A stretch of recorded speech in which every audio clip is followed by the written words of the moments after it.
در شهرک هولبوگ ناحیه وسع اولای امیرشاه قطعه زمین نزد اهالی منزل استقامتیشان را آن همین طرز سبانانک استفاده نموده از حاصل آن برای ذخیره زمستان شربت و اشربه‌های گوناگون آماده می‌نمایند.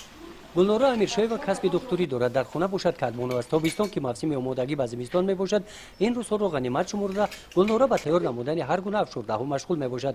اوید طرز تیار نمودن شربت و کنسرو ها تجربه دارد. این ابد از محصولات های گوناگون افشرده تیار می نماید.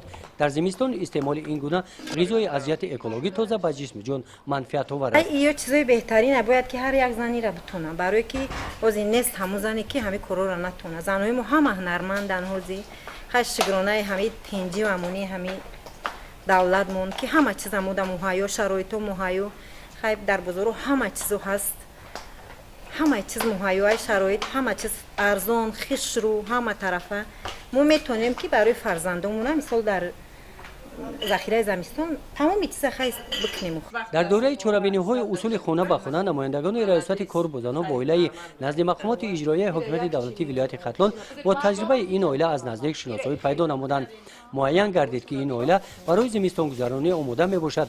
محصولات غذایی از قبیل گندم و هر گونه دانگی‌ها ذخیره کرده شدند.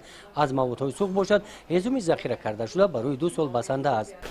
ما برای آمادگی هر سال در زمستان کمشتر 200 بانک زیادتر محکم میکنم. ایسای از پامیدور، بودرینگ استفاده میبرم، کاپوست، قرنفل تیز، قرنفل بلغاری، همه همی استفاده میبرم.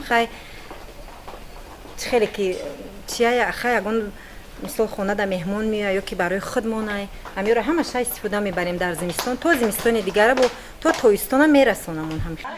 رهبریت ریاست کار بزنان و عائله در ولایت ختلان بزنان ناحیه وسع در صحبت تاکید داشتند که چورابینی اصول خانه به خانه در سمت مستحکمی عائله ها نتیجه های خوب داده ایستادند. گزارش خواجه نظریف خدای نظر ظهورов از ناحیه وسع برای برنامه اطلاعاتی نوید.